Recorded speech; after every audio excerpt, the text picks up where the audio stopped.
I moved to Perth from the small town of Kalgoorlie, where life crawls at a slow pace and there are barely any prospects for a chef. The job offer at one of the city restaurants was a real break for me. Decent pay, professional growth, and a chance to finally feel that my skills were valued. The city beckoned with a sense of a fresh start, the buzzing activity, and the lights reflecting off the Swan River at night. This was a place where you could begin again, among unfamiliar streets, strange faces, and endless possibilities. I wasn't so lucky with housing. I rented a small room in an apartment in South Perth with windows facing the bay, where the city lights reflected in the evenings. Despite the modest conditions, in the very first days I felt that this place was the start of something new, that my life could truly change here. The ferries ran regularly, and every day for me began and ended with that short 10-minute water commute. At first, I enjoyed these little trips, watching the passengers' faces, the cheeky gulls and the dignified pelicans that boarded on one bank and disembarked on the other. But more and more often, I was remembering Elin and a panic attack would wash over me. With my silent agreement, she had an abortion. We thought it was a necessary decision, but it tore us apart. I ran away into a new life, but I dragged my old self along with me. I kept my gaze fixed on the opposite bank, but mentally returned to where it all ended, to where it was impossible to fix what was done. Several weeks passed, and everything proceeded as usual. Work, home, playing computer games until late at night. One night I was almost asleep when I heard a bell ring. Weird, I thought through the sleep. There was no AC in the room, so the windows were open and a light breeze came off the bay, shifting the curtains. The bell rang more insistently and longer, as if summoning someone. I grabbed the phone from the nightstand. The time was 1:15 a.m. The ringing from the street continued. I walked over to the window.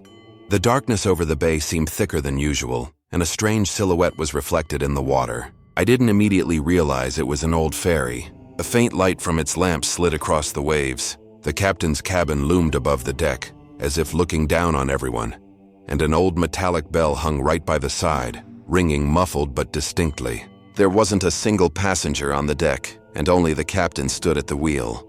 As far as I knew the ferry schedule, this old clunker couldn't be a passenger vessel. Maybe some kind of utility boat, but it could behave more quietly at this time of night. Since then, the strange ferry appeared every night precisely at 1:15 a.m. Each of its appearances seemed to creep closer to my consciousness, taking hold of my thoughts and dreams. After a couple of weeks, it became an obsession.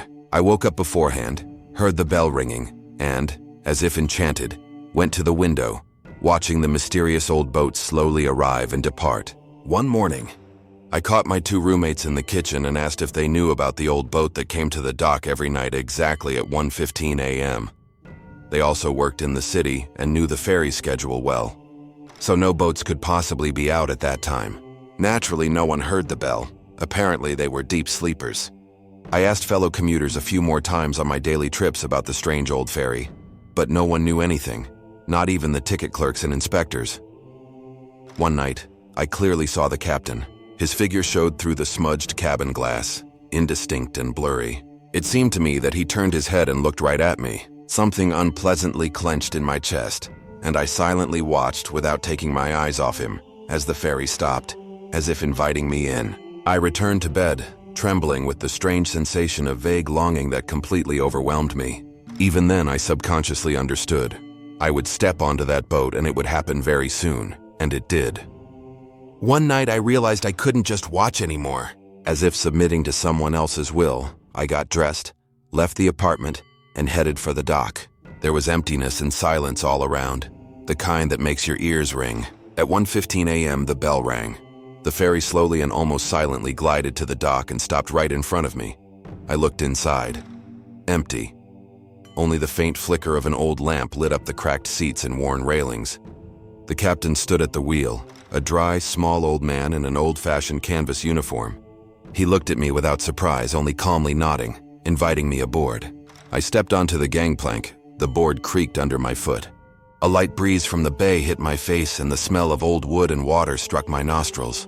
The ferry slowly pulled away from the dock and started moving. I sat in the middle of the boat on a cold, slightly damp seat. We traveled the familiar route toward the lights of Perth to Elizabeth Quay, slowly and smoothly, as if gliding through the air. I felt an inexplicable lightness, even euphoria, gazing mesmerized at the black, soft waves. I couldn't remember why I had boarded, but I felt a strange sense of calm.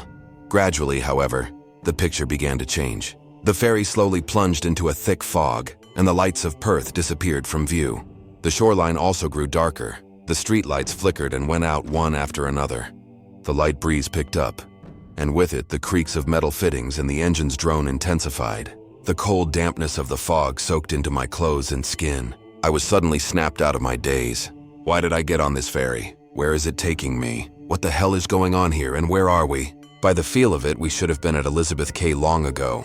I pulled out my phone. The time showed 2:15 a.m. I jumped up and ran to the captain.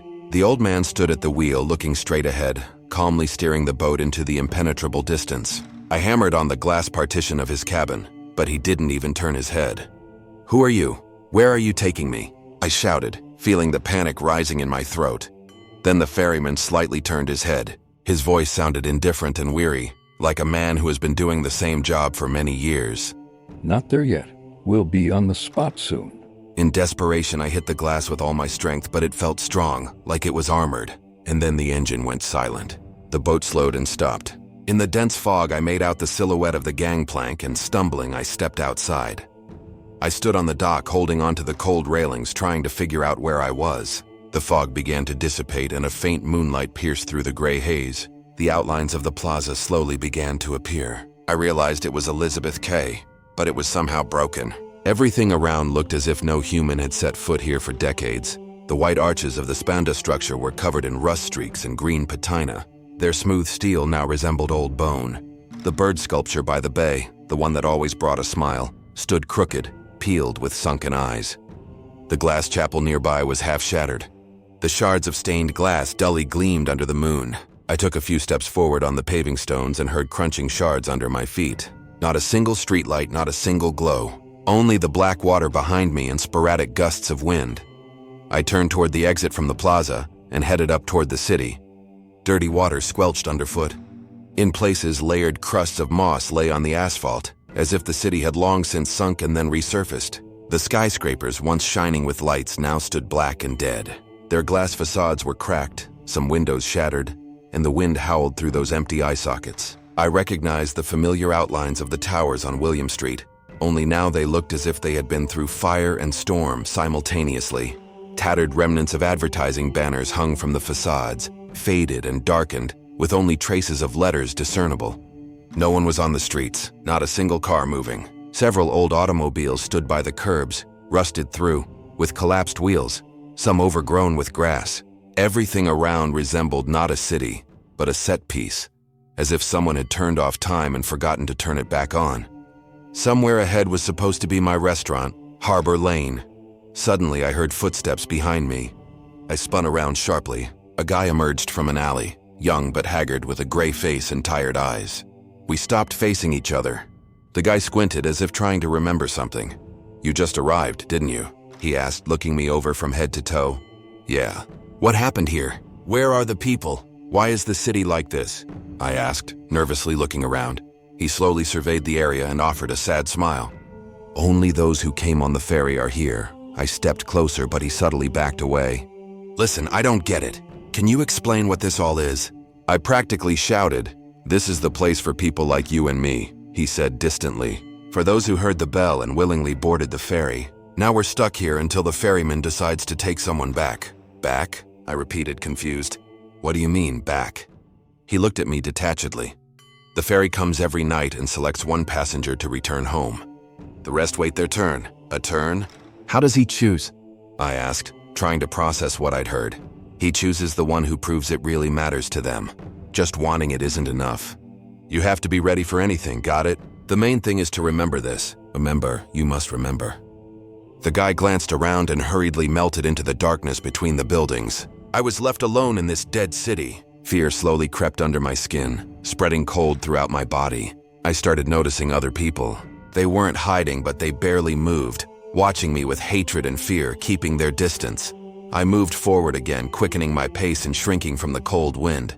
The moon provided decent light over the wide streets of the deserted city. From time to time, my gaze caught the silhouettes of people, but none of them made any attempt to interact with me.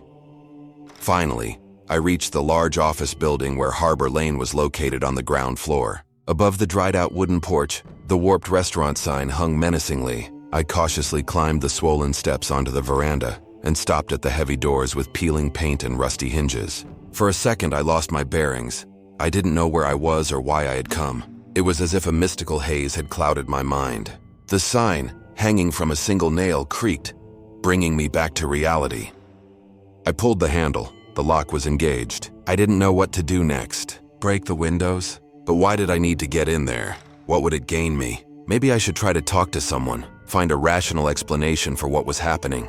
My thoughts were jumbled. It was chilly, and I was thirsty. I shoved my hands into the pockets of my light jacket and felt a set of keys in one of them. Keys to the apartment and to the restaurant's back entrance.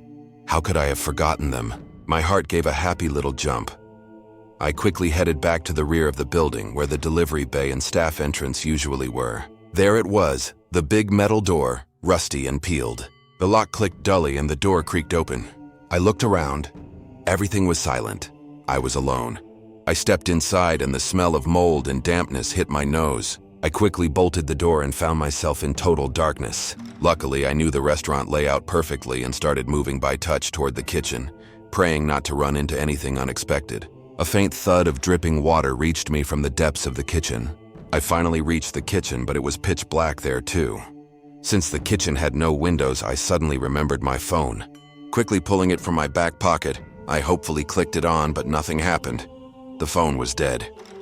I decided to head to the dining room, where there were large panoramic windows that opened onto the veranda. The dining room was also dark, but not as intensely as the kitchen. At least some moonlight was filtering through the windows. I walked toward the windows. My footsteps echoed hollowly off the parquet floor, from which I concluded that at least the floors were intact, meaning the room itself should be more or less preserved. I bumped into tables and chairs several times but finally reached the windows safely. As my eyes adjusted, I began to make out several figures on the roadway opposite the restaurant, and then I noticed at least 2 silhouettes on the veranda as well. Horror overcame me and I crouched down, hiding behind a wall. Who are these people? Why are they so quiet? Do they know I'm here? Are they hunting me? A swarm of questions rushed through my head. My temples pulsed from fear and my throat was dry, and then it hit me. Candles. There's a cupboard in the utility room where they keep cake candles and all sorts of party paraphernalia. I quietly crawled back toward the kitchen. The cupboard in the utility room was in its usual spot. I started rummaging inside, felt small candles, then matches. I lit a small candle. The flame flickered slightly, casting long shadows on the walls of the small room. I felt somehow cheered up. Now, by the light, I carefully examined the cupboard and found several boxes of candles, large and small, shaped like numbers and various figures, as well as a few large lighters like the ones used for lighting gas stoves, and several packs of long matches. The finds were encouraging. Now I could explore the kitchen. With the candle, I entered the huge kitchen. Just last night I had left it clean and tidy, but today it looked neglected. No, it wasn't dirty, but a thick layer of dust lay on all the stainless steel surfaces. The first thing I did was go to the scullery area and turn off the tap from which water was dripping, infrequently but resonantly. I walked along the long prep tables and the row of stoves in the middle and reached 2 walk-in refrigerators. One stored meat products, the other, dairy and vegetables. I cracked one of the refrigerators open, coughed, and quickly slammed the thick door shut. The stench, heavy with rotten protein, almost knocked me off my feet and spoke of the obvious. I decided not to check the second one. Next, I headed to the opposite wall, where the dry storage room was located. On the shelves in large boxes were various kinds of pasta, rice, risotto, 5-liter tin cans of olives and olive oil. Similarly, huge cans of tomato paste, canned tomatoes, passata, jalapenos, and anchovies. No wonder. The restaurant served Italian cuisine. The last storage room usually held white wine, champagne, beer, and various sodas. I opened this walk-in cooler and realized that I couldn't finish that amount of all kinds of drinks even in a year. There was also a bar in the main dining room, where the shelves were overloaded with spirits of every taste. Grabbing a large bottle of mineral water, I decided to return to the dining room and observe what was happening outside. After putting out the candle, I walked over to the table by the window. Outside it was a gray morning. The sky was covered with dark clouds and it seemed like it was about to rain. No sound, no movement. There was no point in sitting in an empty restaurant, so I decided to head out for a recce. In the kitchen, I armed myself with a knife and a small hatchet. I never thought my work tools would be needed for self-defense. I cautiously exited through the back door and headed toward the dock. Now I could look more closely at the surroundings than I had the night before, walking from the jetty to the restaurant. Occasionally, I would see people. Always alone, I noticed. Someone was just sitting on the steps of some building. Someone was lying at a bus stop. Someone was shuffling along as if in a trance, not looking around. Their movements were slow, wooden. I stopped. I wanted to ask one of them something, but he only gave me a cloudy, hostile stare without uttering a word. The closer I got to the jetty, the more of these solitary figures appeared. It seemed to me they were more mobile and perhaps more aggressive, if you could even use that word for people who, generally speaking, weren't engaging with you. I walked around several blocks, all the restaurants. Shops and supermarkets had been ransacked, gutted down to the last shelf. The waterfront was shrouded in a sticky fog. The water in the bay beat against the shore in black waves. I peered at the opposite bank where my apartment was, but saw only a hazy fog. I could have walked around the bay. I don't know how long that would take, but something inside told me it was pointless. I remembered the guy's words. The ferryman arrives every night and takes one worthy person. So that's why there are more of these strange people here. They are all waiting for their ride. I need to come back here tonight and try my luck. It's a good thing I have an untouched hideout and food supplies. I returned to the restaurant and lowered the blinds on the windows. My stomach rumbled, so I decided to check if the gas stoves were working. They were. There were enough gas bottles, so I was lucky here too. I boiled a portion of spaghetti, poured myself a decent amount of limoncello, and settled down on a soft sofa at a large table. It was cold in the restaurant, and I remembered that in the back utility room, there should be outdoor gas heaters that the staff put on the veranda on cold winter evenings, as well as warm throws that our customers loved to wrap themselves in while sitting on the terrace in bad weather. I dragged one heater into the dining room, grabbed a couple of throws, and made myself comfortable on the sofa. The only inconvenience was that I couldn't tell the time. The hours dragged slowly. I slept a little, occasionally lifting the blinds to estimate the time, but outside, there was only a constant, pale gloom. Finally, night fell outside the windows and a faint moon emerged. Time to go. I drank a shot of whiskey for courage, armed myself, and headed for the dock. By the water, as before, lay a thick fog. The number of people had increased. They kept coming and coming, emerging from the white haze. I kept my distance. It was important for me to clarify the situation, to understand how it all worked. It was getting colder, and a fine, miserable drizzle started to fall. From time to time, I took a sip of whiskey from the bottle I'd brought. It warmed me up a little. The people crowding on the jetty, however, seemed not to notice the cold. They craned their necks toward the bay and waited in silence. They resembled trained animals whose existence had been reduced to a single command: wait. Suddenly, the familiar bell rang, and a roar stretched along the waterfront from hundreds of voices. Everyone simultaneously rushed onto the pier. I wanted to as well, but realized I wasn't ready, and remained paralyzed watching what was happening. And what was happening was truly a bloodbath. People were moaning, screaming inarticulately, and savagely shoving each other. The bell grew closer from the fog, and then yesterday's ferry emerged in the dim light of its lanterns. I watched as the small gangplank lowered, and those standing closest began to fall into the water. They were throwing each other aside, clawing at faces and roaring terribly. The fight by the water seemed to be in slow motion, as if someone was drawing out the time. People hit each other sluggishly, exhaustedly, putting their last strength into every blow. It was obvious that many could no longer resist or push forward. The most alive, the most desperate ones were shoving right at the gangplank. The rest just stood nearby, swaying, silently watching the scene. But no one was getting onto the gangplank. Some invisible barrier was preventing them from boarding. I didn't understand what was stopping these people from crossing that threshold. After all, the boat could easily fit 30 people. At some point, one person finally stepped onto the gangplank and disappeared into the dark belly of the boat. The gangplank immediately lifted, the bell rang again, and the ferry began to pick up speed. Another minute, and it disappeared into the darkness. "What's your name, mate?" I heard from behind me. I spun around. Standing before me was the same guy I ran into yesterday. He looked haggard and drawn, but overall much more alive and coherent than the insane people filling the plaza. He was dressed neatly, his gaze clear. I automatically reached out my hand, intending to introduce myself, but froze. The name was on the tip of my tongue, and it wasn't there. It was as if someone had erased it from my memory.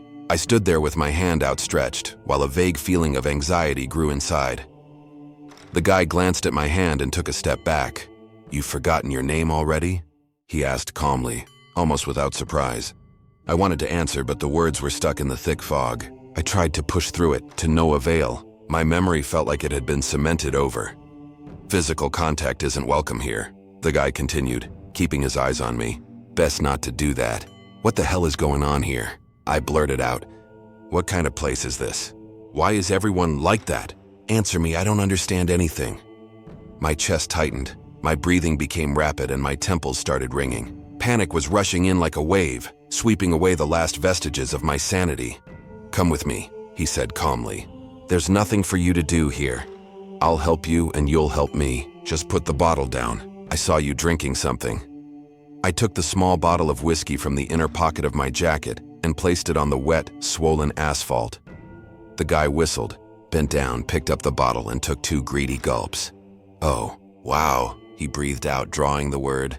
"Thanks, mate. I reckon we'll be useful to each other. I'm Steve, by the way. Let's get out of here." Steve led me toward the towers at Elizabeth Quay. The glass giant, once glittering with advertisements and lights, now looked like a black, dead skeleton. The moon dimly reflected in its shattered facades. We went up the steps. Steve leaned down, picked something up, and a moment later, a bright beam from a flashlight snatched the surrounding space from the gloom. The lobby greeted us with chaos: smashed doors, broken railings, cracked marble tiles, and promotional brochures with faded faces of happy residents littered the floor. We headed toward the stairs and went up to the 3rd floor.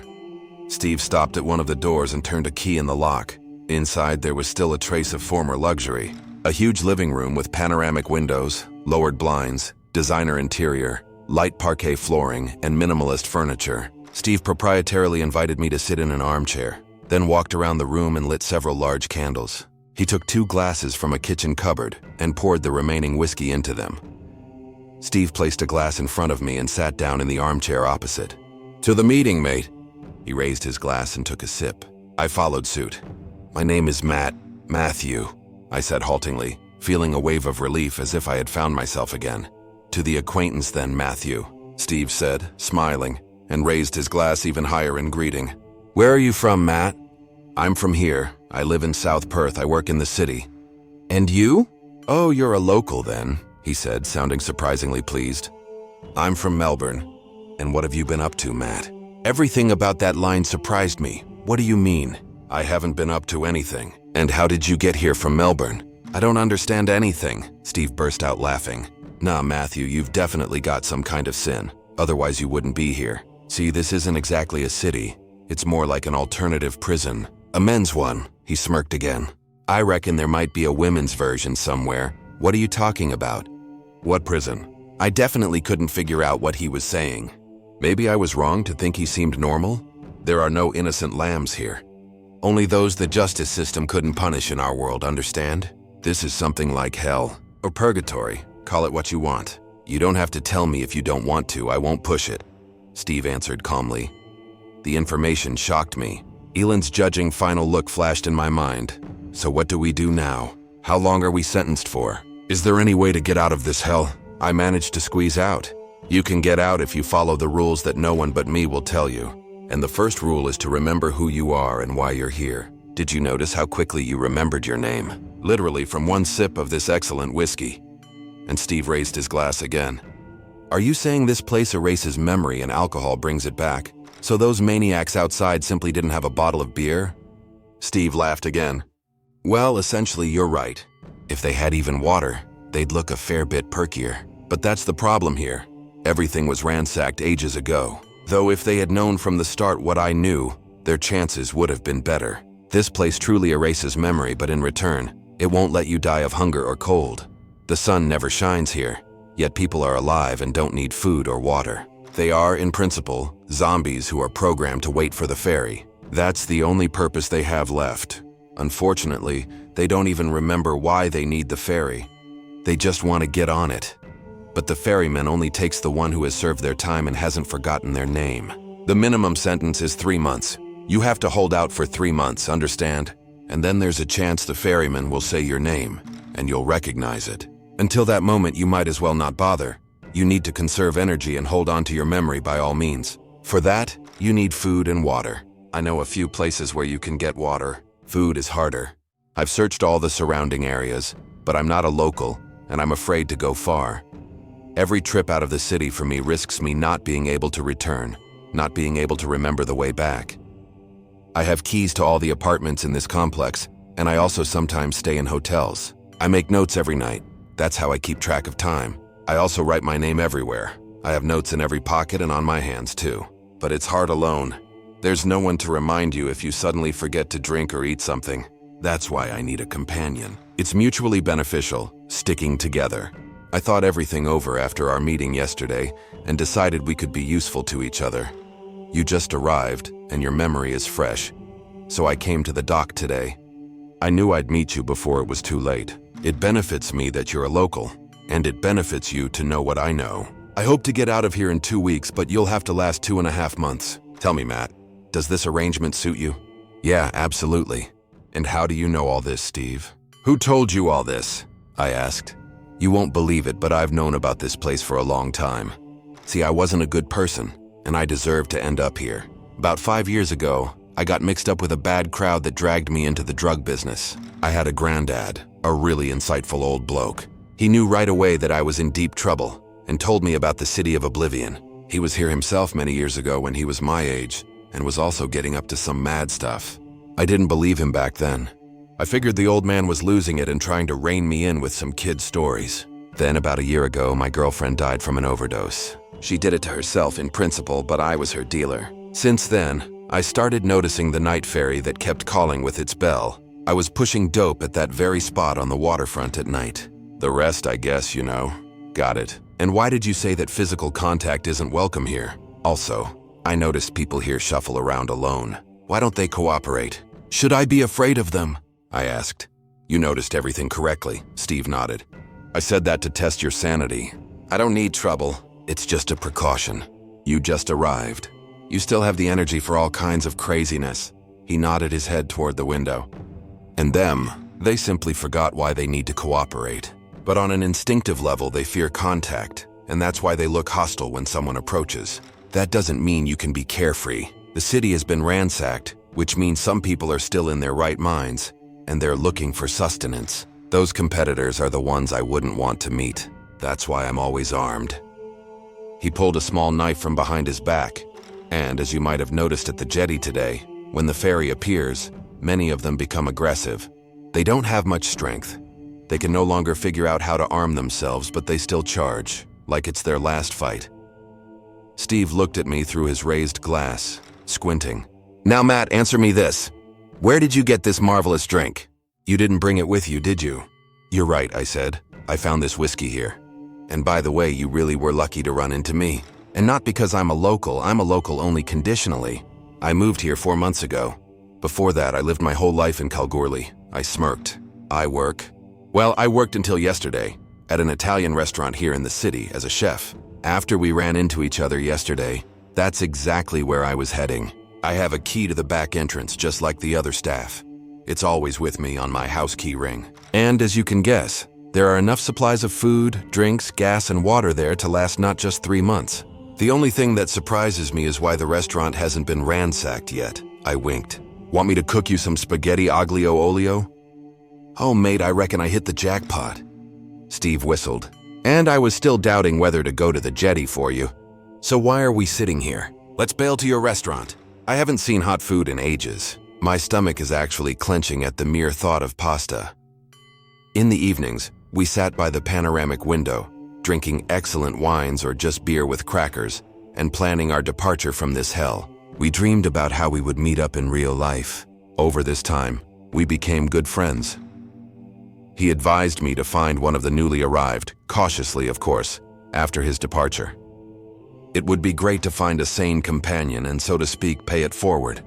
Help them not to perish and keep myself from going crazy from loneliness. For this, I would need to go to the plaza daily and look out for the newly arrived. The trick is that when the ferry arrives with a newbie, and it arrives daily, no one sees that particular ferry.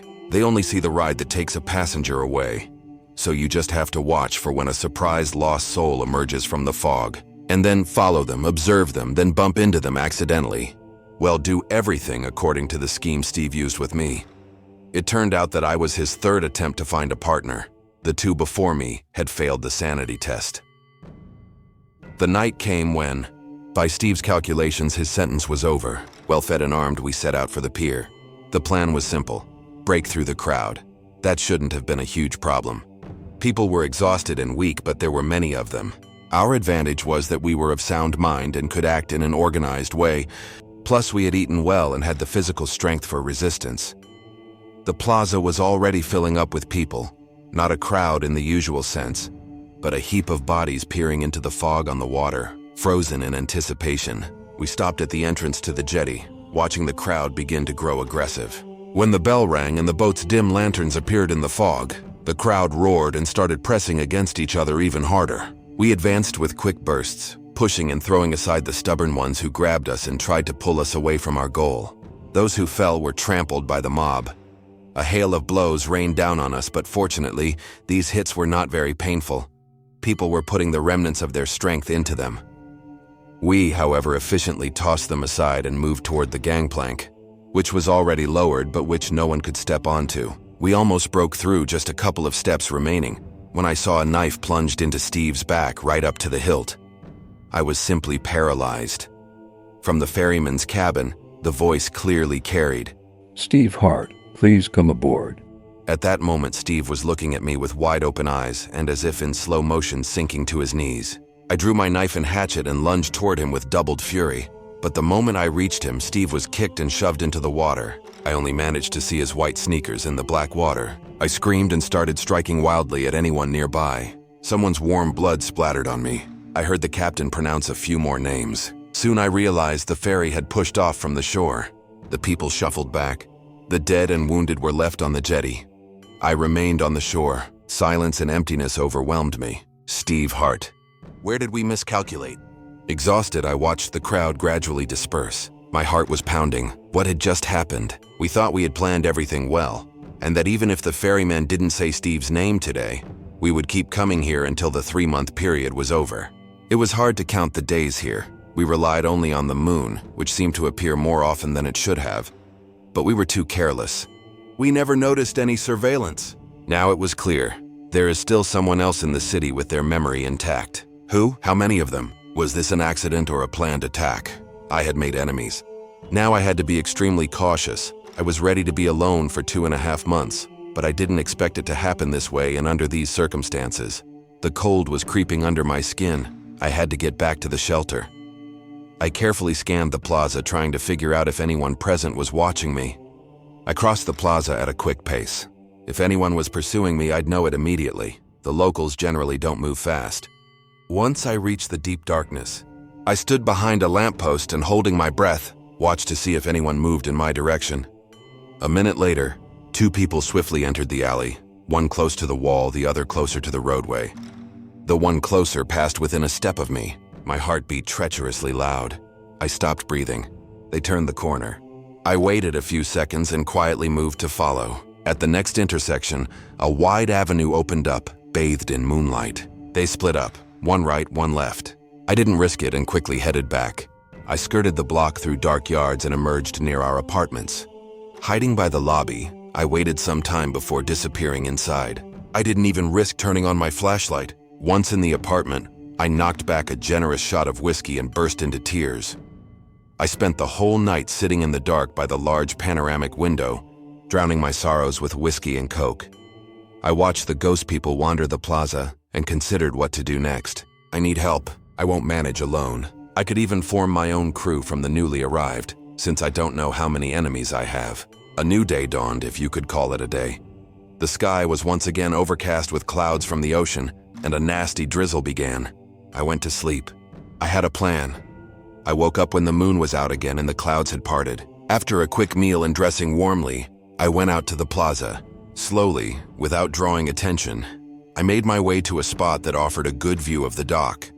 An inconspicuous bench under a wide awning, from which I should be hidden from curious eyes.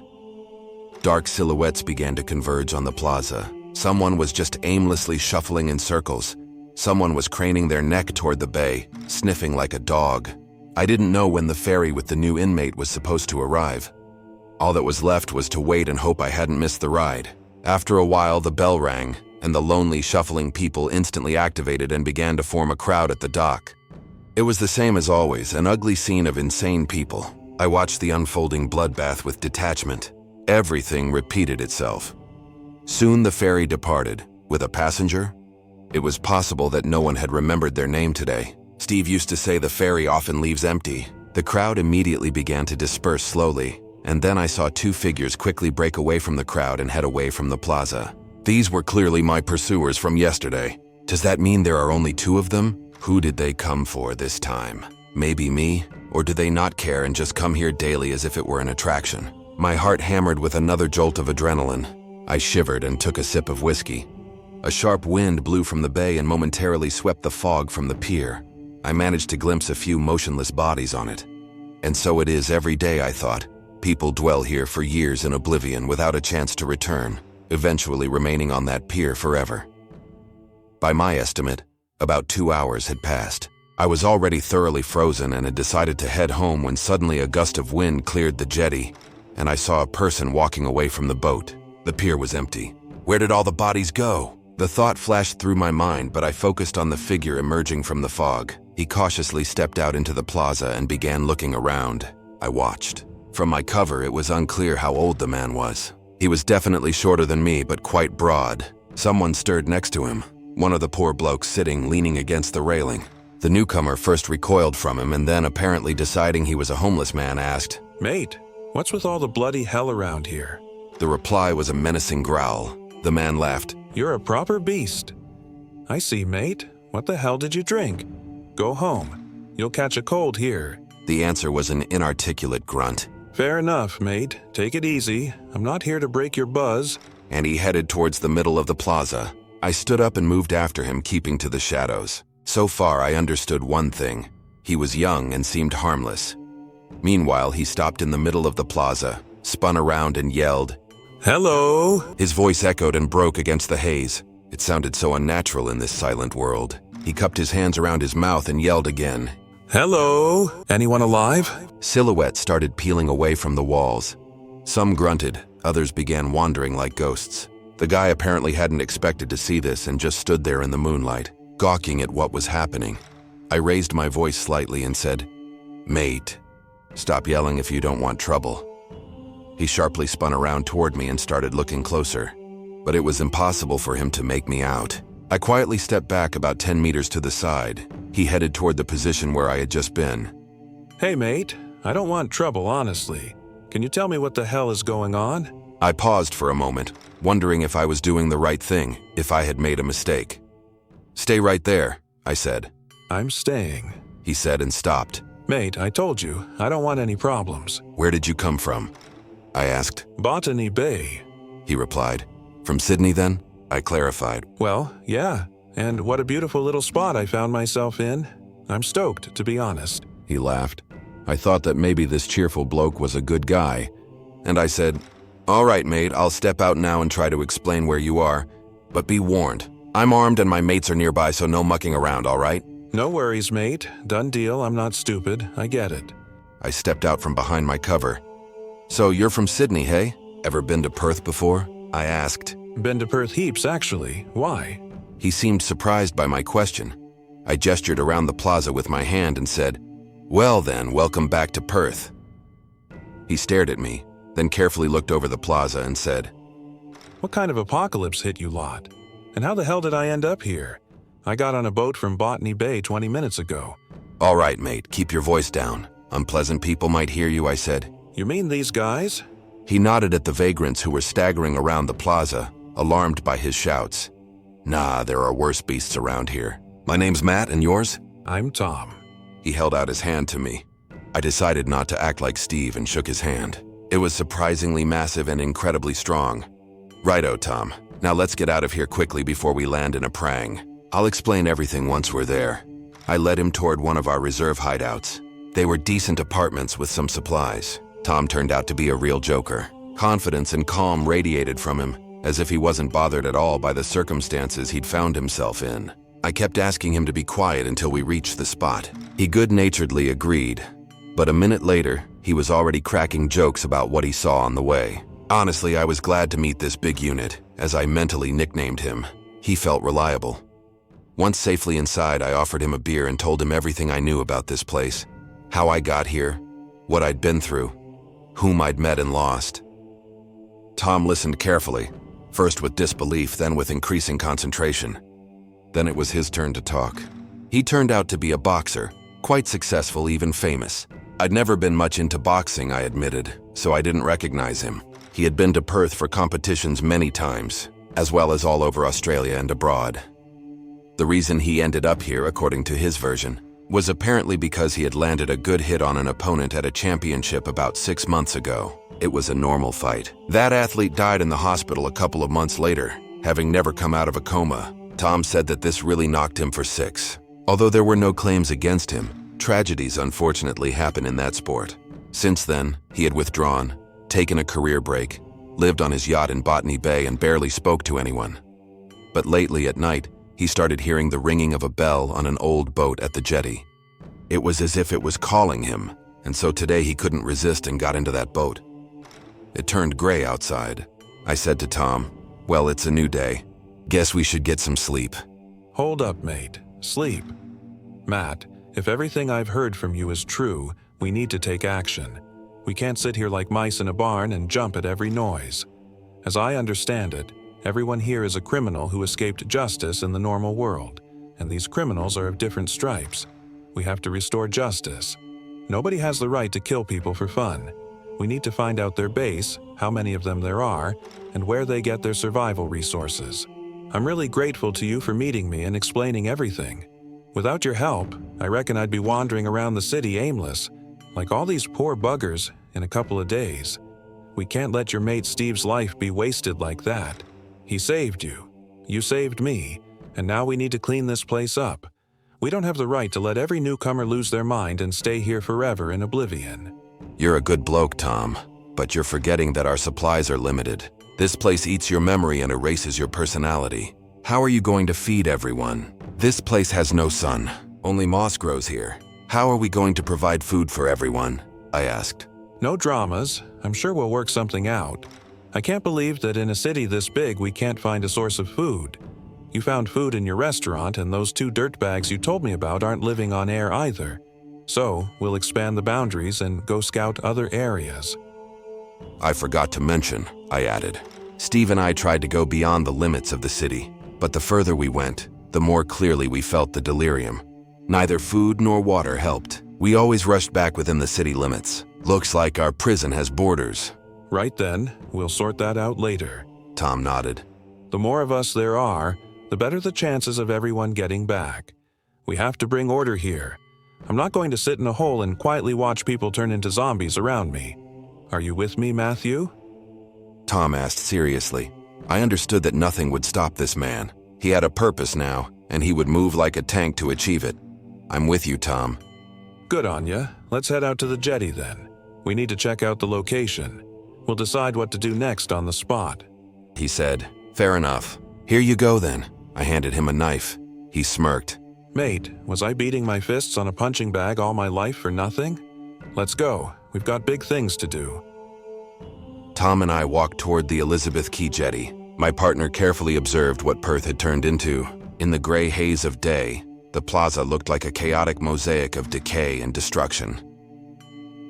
We approached the ferry terminal. The structure, consisting of several piers, looked like a rusty, broken skeleton stretching into the murky waters of the Swan River. Tom's gaze caught the canopy over the platform.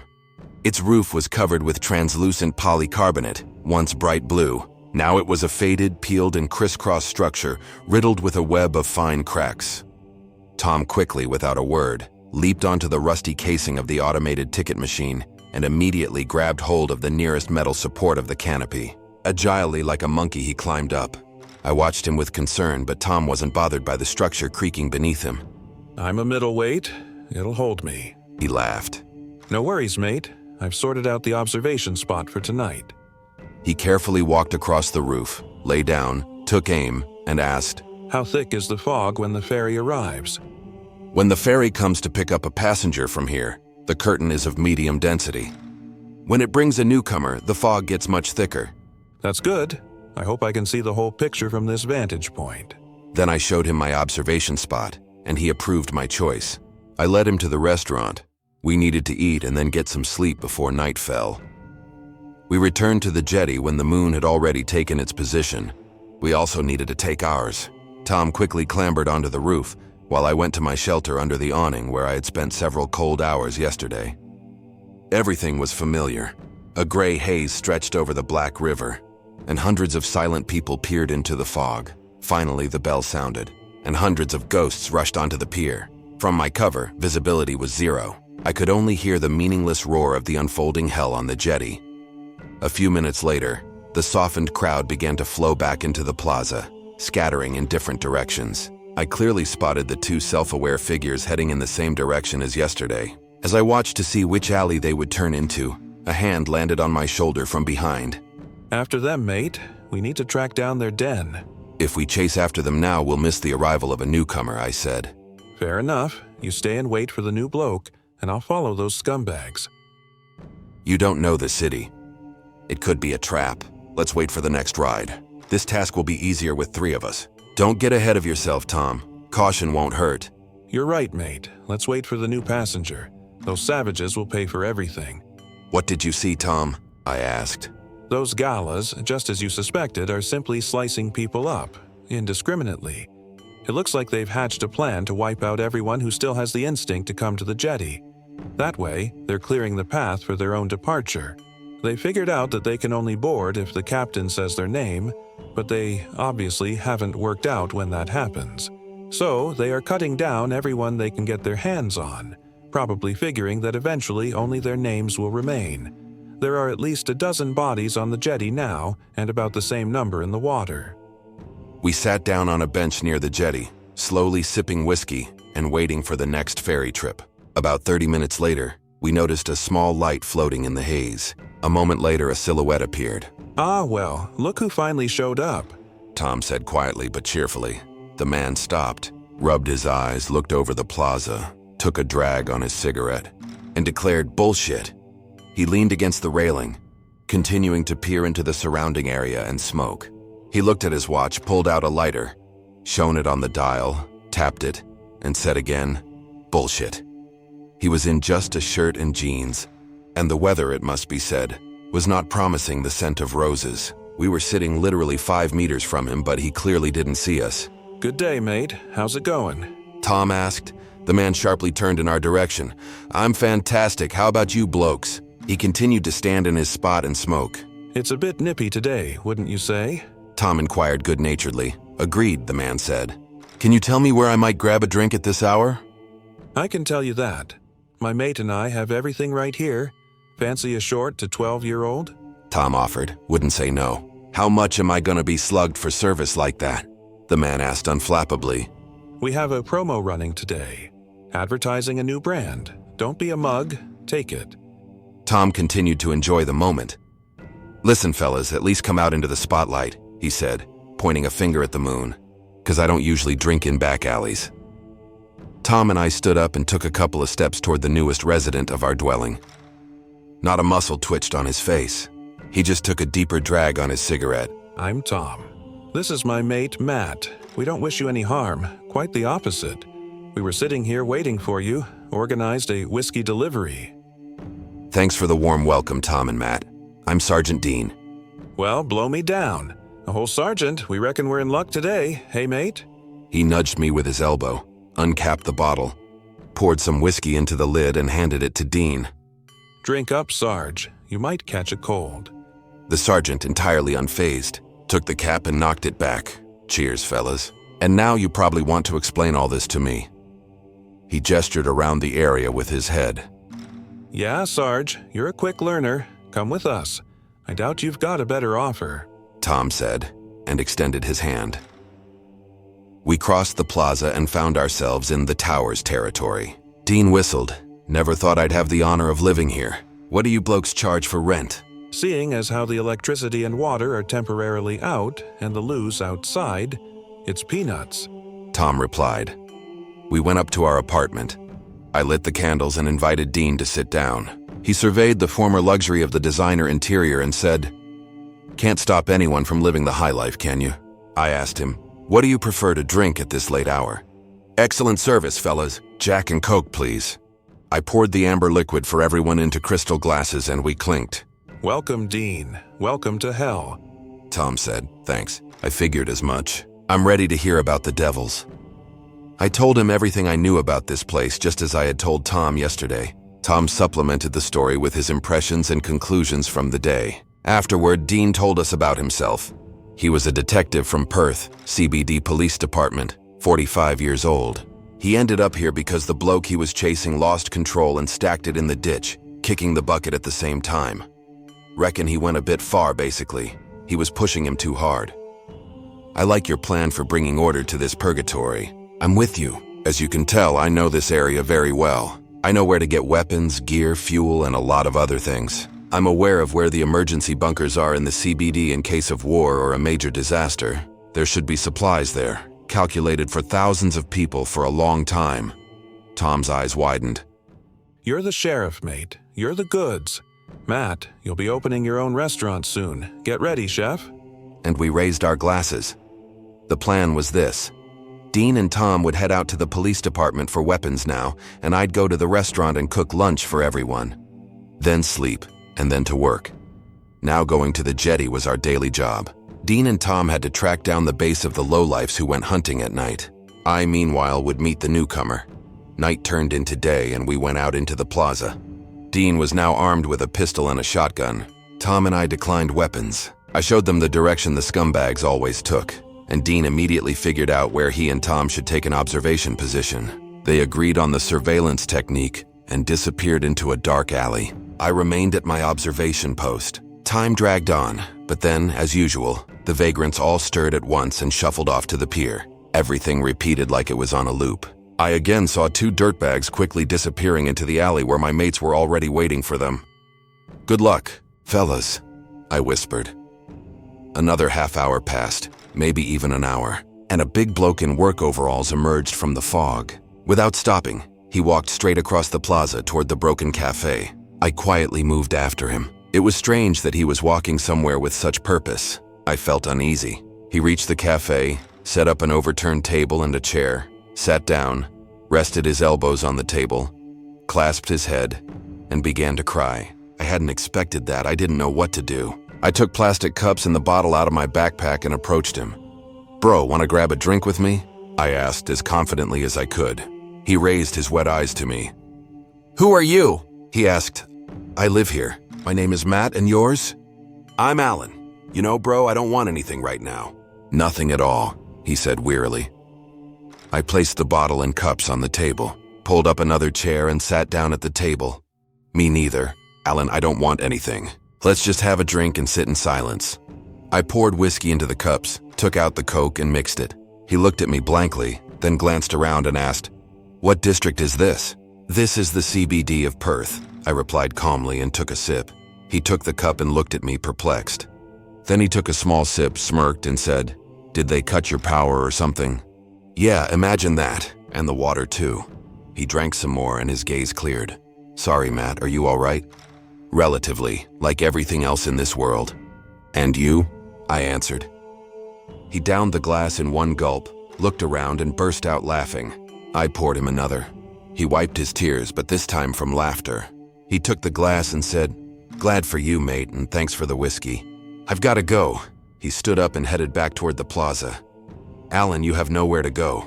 Where did you sail from?" He turned around. "What do you mean, where?" "From the Riverside Terminal." "And where's that?" I asked. "What do you mean, where?" "In Brisbane." "Mate, sorry, but I really have to go." "Alan, look around. This is Perth." "And this is what it looks like now," I said. It was as if he only now looked closely at everything and stared at me. "Did you spike this rot gut?" he asked threateningly. "Don't get worked up, I didn't spike anything." "You got here on an old boat, right? With an old captain in a vintage uniform, yeah? Ah, how do you know that? Were you following me?" "No, I wasn't following you. I was waiting for you. If you listen to me, you'll understand everything." He looked at me distrustfully and sat back down at the table. I quickly outlined his situation for him. He kept looking around, seeing that I wasn't lying about the vagrants in the ruined city, but his mind resisted accepting the information. At that moment, Tom and Dean came out into the plaza. I called out to them. They came over and introduced themselves to Alan. Dean, quickly sizing up the situation, said, addressing him, "Son, get up, come with us. Sitting here will just freeze your arse off." Once in the apartment, we dedicated more time to briefing Alan on the situation he had fallen into, and asked what he believed was the reason for his being here. It turned out that he, his girlfriend, and their friends had recently been on a mini-trip near Brisbane. They stopped at a caravan park. At one point, he got jealous of his Mary with some guy, and they argued. His Mary was quick-tempered but quick to forgive. She said a lot of harsh things, slammed the door, and left. Alan, in turn, yelled after her, "Go on then, piss off." He thought she would just cool off and come back, and so he fell asleep. In the morning, tourists found her in a small patch of bush, about 100 meters from their caravan. She was dead, bitten by a snake. We all sympathized with Alan's grief. It was clear the bloke loved her deeply. Dean and Tom reported on their reconnaissance. They had tracked the two dirtbags to the Forest Chase shopping center. They didn't venture deep into it at night, but they understood that the lowlifes felt entirely uninhibited in there. They even had music playing. There was no doubt about food and water. They had likely stumbled upon the food court supply storage. So, the plan was to take them during the day when they settled down and went to sleep. "Alan, I reckon you're a sturdy bloke. Will you come with us to apprehend some particularly dangerous criminals?" Dean asked. "Yeah, absolutely. I've never been involved in anything like this.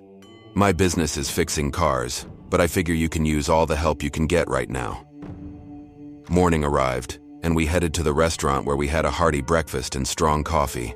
Our path led to Forest Place. We passed the deserted train station and busport, once the busiest and most crowded spots in Perth. Now the wind whistled there, and brightly colored tin cans clattered noisily. The shopping center greeted us with smashed entrances. Glass crunched underfoot. We cautiously entered the dark guts of the massive mall. We turned on our torches and found traces of blood on the floor. They led to the food court. We arrived quickly and silently. In the huge hall, everything was overturned, except for one table set for 4. Dean pointed to 2 chairs at this table. We all understood. On one of the counters lay bloodied knives and a pile of chocolate wrappers and chip packets. We cautiously swept the mall area. We had nowhere to rush. We just needed to be quiet. At one point, Dean froze and placed a finger to his lips. We all stopped and listened. A diabolical snore came from somewhere around the corner. We moved forward cautiously, everyone but Dean extinguishing their torches. Before turning the corner where someone was obviously sleeping, Dean shone his torch across the glass storefronts of the shops opposite. The snoring did not cease. Dean drew his pistol and turned the corner. We followed him. In the first pavilion on that row was a designer bedding store. Inside the shop were 4 large beds, on 2 of which 2 parasites were sweetly sleeping. Dean pointed to the far one and then to himself, then to the closer one and to Tom. He nodded for Alan and me to stay put. Everything happened instantaneously. Dean and Tom went inside and easily overpowered the sleeping vermin. We turned on our torches and saw the 2 bewildered and blinded lowlifes. One of them squealed like a pig. "What the actual fuck? Who are you cunts?" Dean swung a heavy punch into his gut, and the man instantly shut up, merely gasping for air. The second man in Tom's grip didn't even peep. Tom's hold had clearly impressed him. Dean took out handcuffs and snapped them onto his detainee. Tom brought the second one over, and the cuffs clicked onto him too. "Had your fun, you rotten bastards?" Dean asked gruffly. "Anyone else in the building?" They shook their heads, everyone out. "Justice has caught up with you even in hell." Dean shoved them toward the exit. We split up. Dean and Tom took the detainees to the nearest police station to lock them in a cell. Alan and I returned to the tower. I gave him an apartment next to mine. Our crew was growing. Luckily, we had an unlimited supply of housing at our disposal. Now we could start establishing an ordered life. That night we again stood guard at the jetty. No one was slaughtering the local vagrants anymore. Our commune was joined by a young biologist, Alex. The next day, Dean and Tom visited our prisoners. They brought them some food, but apparently too late. They stared blankly at the visitors. The water left for them the day before was untouched. We had to let them go. This place punished them itself. Everyone got their own duties. I now spent most of my time in the restaurant, which was no longer locked and provided hot food for our growing commune. Alan was getting the transport sorted, and now the city didn't seem so dead. Cars started driving around, which made life easier. Dean and Tom tried to expand the borders of our dwelling and surveyed the surrounding areas outside the city daily. But it was slow going, a tough gig. The discovered government provisions gave us hope that with proper rationing, we could last a long time. Generators also made life easier. We managed to restore the water supply in some places. The problem with the vagrants remained unsolved. We didn't know how to deal with them. Overall, they didn't pose a problem and were simply living ghosts. But at ferry time, they became active and destroyed each other. We didn't know how to bring order to this chaos. We put up barricades on the approaches to the jetty, but then they just crushed each other at those approaches. We couldn't completely deny them the chance to leave this world either, because almost every night, one of them remembered their name and got on the ferry. So we deemed it inhumane to isolate them somewhere in a separate area and keep them there without the right to freedom. The question remained open. The day of my 3-month stay was approaching. By this time, I handed over my duties to Augusto, a gray-haired Italian bloke who had been a butcher all his life but loved to cook and managed the kitchen well. We exchanged all our real-world contacts, hoping we would soon all gather back in the free world and celebrate the event. Tom was next after me. His term expired in 2 weeks. A bloke from our community suggested I try sending a message to the free world. We agreed that I would leave them a message in the restaurant in a specific spot and in a few other places in the city where I could do so in real-life Perth. We had a massive farewell dinner at the restaurant. We even had music. We said our warm goodbyes and promised that we would never forget this experience and this friendship. And then the long-awaited night arrived. We went out long before the ferry came. There were about 20 of us. Earlier in the day, we blocked the entrance with cars, which we could easily bypass, but which created a good barrier for the vagrants. We occupied the entire pier. The tense wait for the ferry began. Everyone nourished the hope of a successful outcome. Finally, the bell rang out from the haze. A deafening roar and drone rose from the plaza. The vagrants tried to break through to the pier, but our barricade stopped them. The few who managed to break through were carefully restrained by our people. Overall, it wasn't difficult as the weakened people posed little danger. The old boat moored, the gangplank dropped, and we froze, awaiting the captain's judgment. A hoarse but loud voice came from the wheelhouse. John Hendricks, please come aboard. I was standing right by the gangplank, seized by numbness. I couldn't move. An unknown force held me, preventing me from stepping onto the ramp. John Hendricks, please come aboard. The voice sounded even louder. A desperate shriek erupted from behind. I turned around. My 2 mates, linking their arms together, had formed a cordon that one of the vagrants was desperately trying to break through to reach the ferry. His emaciated face expressed a semblance of awareness. Through his moaning, we heard him strain out with his last strength. I'm John Hendricks. He nearly collapsed from exhaustion. My mates immediately grabbed him and delivered him to the gangplank in 2 strides. John Hendricks, please come aboard. The ferry is departing, the ferryman announced for the 3rd time. The poor bloke stepped onto the gangplank and ducked under the shadow of the boat's canopy. The ramp immediately rose, and the old boat, issuing a final bell toll, pushed off. A thunderous silence fell. We stood, deafened by the quiet, staring into the impenetrable fog. The vagrants, having lost interest in the pier, silently dispersed to their corners. "Well, son, looks like today wasn't your day," Dean said encouragingly. "Must have been a mistake in the tally. Guess we'll be back here tomorrow." Past 3 days, or nights, we went to the jetty with the hope that today the ferry would come for me, but despair had already settled in our souls. Only Tom remained cheerful, constantly joking that it had been ages since he'd been to the capital of Western Australia, where, as he recalled, there were mass palms on the foreshore and perfectly manicured lawns. You could understand him, as his term expired in 2 weeks, and I was still here.